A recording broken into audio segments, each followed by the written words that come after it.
Hello, RoahmMythril here once again, getting back to Mag 3, and we're just gonna get right into it because... Wait, what was the problem again? Oh, right. You! Good sir, do you ever take a break? We're getting noise complaints. Anyway, time for the judge commentary on 126th place, Froggy Gravity by Late Night Mega. This stage got a 44.2, with a 4 in difficulty, 14.2 in design, 5.8 in fun, 8 in creativity, 7.2 in aesthetics, and 9 in functionality. And somehow, while playing the stage, I forgot that it was called Froggy Gravity. So yes, Gravity Man being there with all his shenanigans did make sense, it was foretold. Somehow my mind just hyperlocked into frogs. Yes, there will be frogs. Frogs. Frogs. Mick. I didn't expect to find a level whose concept I fundamentally despised, and yet, here we are. The basic idea of this level is taking fairly normal level design, and then removing or covering up a bunch of visual information to make it needlessly obtuse. For the most part, this is just bothersome. The green gravity indicators have enough contextual information that you can figure them out, ultimately making the cover-up pointless. And all the green screens really do is cover up enemies and tokens, the latter of which is thwarted by MagMemmel's map upgrade, which could have been prepared for since MagMemmel 2 had it. However, the count bombs are another matter entirely. The thing about count bombs is that their core concept is the countdown to explosion. You can see how long you have until 0, giving the player an obvious time frame that they can use to their advantage. This kind of tries to give you that info still, namely by giving you a sequence of bombs with the timers visible, and then expecting you to remember that exact sequence of numbers for all the unmarked bombs? Wait, what? That's a thing? I did not get that at all. Okay, the gimmick not being well conveyed suddenly makes a lot of sense. Wow, okay, yeah, I didn't get that at all. In practice, this is so obtuse that I didn't find out how it worked until literal years after I first played this. Wow. You got precious little way of knowing if the bomb you just touched will explode in 9, or 0, or anywhere in between. Unless you have those sequences memorized. If it's exploding in 0, you better have split-second reaction time because otherwise you're dead. This is especially bad since we're asked to fight on these bombs, which is a lot to ask on top of memorizing the bomb numbers beforehand, if you even realized you needed to do that. And keeping track of the beeps, especially since the entrance to the Star Token challenge is right in the middle of a number to blank sequence, so it's painfully easy to forget that number set. Informed choices are an important part of fair difficulty, and that comes from consistency and proper telegraphing. The countless bombs... I like that name. Countless bombs, that's good. Have some of the worst telegraphing I've ever seen, and I've seen a lot of bad tells. End result, this whole thing ends up smacking a fake difficulty. As a result, this is not entertaining. When the entire level is filled with fake difficulty, intended or otherwise, as a designer, it's hard for me to enjoy myself. There's effort put into this, yes, and the boss fight at the end was both cathartic and honestly one of the better double RMs I've seen. Otherwise, I don't want to play this again. I didn't enjoy this, and y'all are lucky to have the upgrades we're providing in the main game. Okay, yeah, I did not get that tell with the countless bombs at all, but also, I don't really know how much overall that affected my personal playstyle, because I think going through them, mentally I just said, okay, treat this as if it's a 0. You don't know how long you've got, so just don't expect to rely on them. And usually when I had to fight something on top of the count bombs, there was a visible counter showing that I could stand on that one and fight from there. So overall, I don't think that affected me too much. Which one could thus also make the argument that the countless bombs didn't really add that much to the stage. Wrong button! Shinryu. Alright, I can understand wanting to make something that's geared more towards the challenging side of things. However, there's a very fine line between something that's challenging but fair, and something that's challenging simply for the sake of it. This level feels like it's firmly planted in the latter category. Things don't start off too bad, though. The obscuring green panels are introduced well, and the enemy placement is very manageable, although the shield attacker definitely could have done with a better introduction. Once you get past the first checkpoint, however, things start to go downhill rapidly. Nearly every segment in the level from this point forward is directly over a pit, with the primary focus being jumps across count bombs. that in itself wouldn't be so bad if it weren't for the enemy placement. A large number of them, especially the Pukapellis and Croakers, are set up to blindside the player. You're almost guaranteed to die anytime you get hit by them as well, given how small most of the platforms are.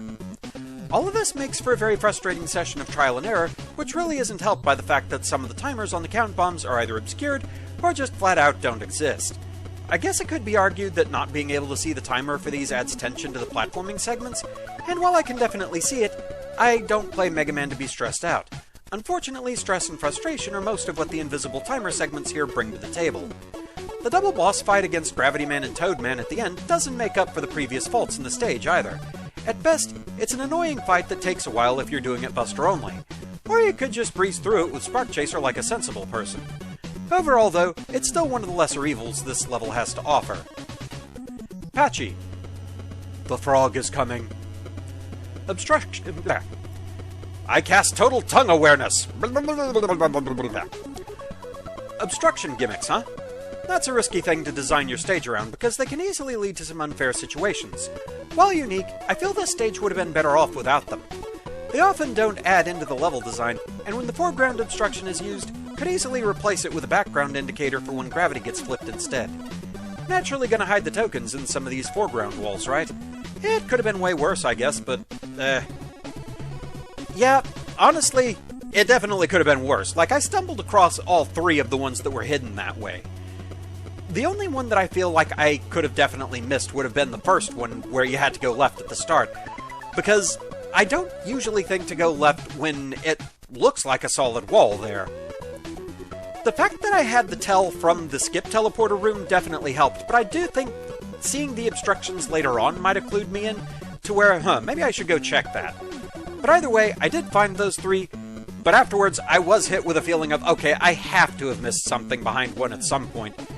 Only to be delighted that apparently I didn't, and I found the other two not hidden that way. So yeah, definitely could have been worse. I do also notice the tendency of the stage to throw in fast airborne enemies or homing projectiles in your face as you traverse through bottomless pits. Without fail, you can bet that you're going to get knocked off at least one by each of the pests placed around. That one token room pretty much requires you to use Magnet Beam. He even said so in the text box, so why the extra hassle of trying to make it seem traversable without it? It just seems like the room was never completely fleshed out, so the decided solution is forced weapon usage. Not the most elegant solution. Interesting Gravity Toadman duo boss, I guess? Actually, the battle typically goes like, focus on Toadman first, then deal with Gravity Man when he's alone. So in reality, it's more an extended Gravity Man fight.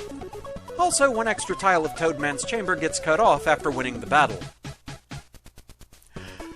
That's why the wall had to get deleted. I just got it. Because in the off chance that you actually do go after Gravity Man first and take him down first, and then beat Toadman, Toadman will drop the energy element, and thus, you need a way to get in to get it. Okay, that makes more sense now. I didn't even think about that at the time. We're figuring things out. Flashman85. There are signs everywhere that this level is trying to be good, but I'm not going to pretend like I didn't give it a fun score of 5. The graphics and architecture make for an inoffensive visual experience, and it's generally clear which way to go and what's a bottomless pit. The music fits the premise, if not the overall feel of each section. On a technical level, everything is in good order except for some problematic screen transitions and a health bar that sometimes flickers, presumably due to green screens being the same depth. Okay, I definitely saw that going on in the skip teleporter room. The challenge progression feels deliberate, yet it seldom takes into account what the player has actually learned at any given point. The random key door and conveyor don't help. I would have preferred a question mark denoting the mystery count bombs. The lack of any text looks like a glitch at first. The entire level is too brutal in a Buster-only run, and too easily dismantled by special weapons. Rush Jet bypasses the entire first half. There's a certain measure of satisfaction from blasting through the gravity section on Rush Bike, but that's mostly because I don't have to worry about every single enemy knocking me into a pit before I have a chance to react. I can't imagine going through the gravity sections on the bike, but you do you. I just tend to find the bike a bit awkward. I'm not used to using it, but if you can make it work, good on you. Toadman and Gravity Man working together is a novel concept, and it makes for a satisfyingly coordinated boss fight. Amidst the eclectic assortment of enemies is a focused, coherent theme of concealment and surprise. The level is a little on the long side, but that's offset by regular checkpoints and power-ups. Cute dialogue and subtle referential humor with the count bomb numbers add some much-needed levity. I get the sense that I wasn't playing the right way to make this more enjoyable, which, speaking from experience, indicates the need for a more diverse playtesting group. And A Spark. Interesting stage. Mostly. It's also a level which felt much nicer on a second go than its initial and somewhat frustrating blind run. The concept of a stage whose main gimmick is to hide crucial information is so easy to screw up. I don't think that happened here. There are enough context clues for the player to understand what's expected of them. Mostly. The first half is the better designed segment, and you play with the idea just enough here to maintain interest. I wasn't a fan of the second half. Mostly. But that came down almost entirely to the use of the Strike Man enemies, the Mecha Pitch-In. But the knowledge that they die to a charge shot followed by a single lemon, or magnetic shockwave, smooths out the experience. That just leaves the awkward timing challenges of the gravity flipping. It takes a very long time to get used to them, and the more awkward ones can be irritating when they're several screens away from the checkpoint. There are some of those where I felt like I somehow got through them in a way that wasn't intended, and I'm not sure if I was where I was supposed to be with the gravity. It was weird. Graphically, it's okay. Mostly. The outdoors looks fine, if dull, but more attention to detail on the thin green tiles really needed. It causes the stage to look unfinished. I know it wasn't in the dev kit, but it was a really easy thing to solve with a mere few new tiles. The indoors missing drop shadows makes the second half look especially rough, but I do appreciate that death pits were indicated. One real highlight is the boss. Again, mostly. I appreciate attempts to make stock Robot Master fights interesting, and it is one of the few times where a combined Robot Master fight doesn't devolve into utter nonsense. By thoughtfully having the focus on keeping Toadman at bay, it results in a clever boss fight that actually turns one of the worst Robot Master fights into a legitimate threat. It's a shame that you are then left having to deal with Gravity Man. Seeing how he's super easy, it results in a bit of an anticlimax. Had both bosses died together, this would have been an ideal finish. So as I said, interesting stage. I think this will end up frustrating quite a few, but I ultimately came away with a positive experience. So yes, we're just gonna stay here to avoid the Bouncitron over there. You will not use the Hypergravitron for educational purposes, Springman.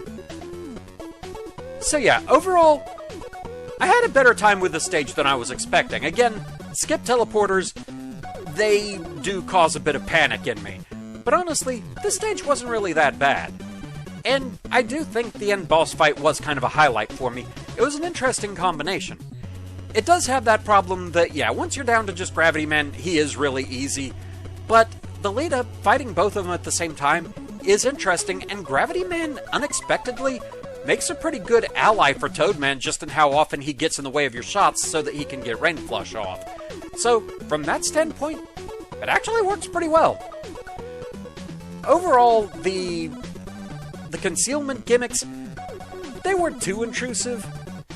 But the countless bombs, those are indeed an oddity.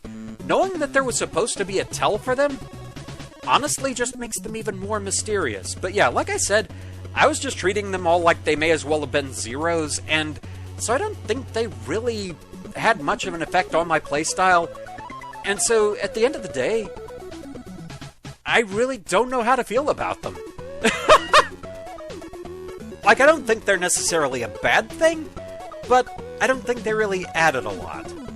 I'm not sure what would be a more effective way to use them, to where the fact that you can't see what they are really makes a difference, unless they were all blank, and that would quickly devolve into super irritating no thank you territory, so I'm glad we didn't go that direction. But anyway, I think that's pretty much it. So thank you very much for watching. I hope you're enjoying the series so far, and I shall see you again next time. Until then, bouncy, bouncy, bouncy, bouncy, bouncy, bouncy, bouncy, bouncy. I mean, come on, you knew this is how it was going to end.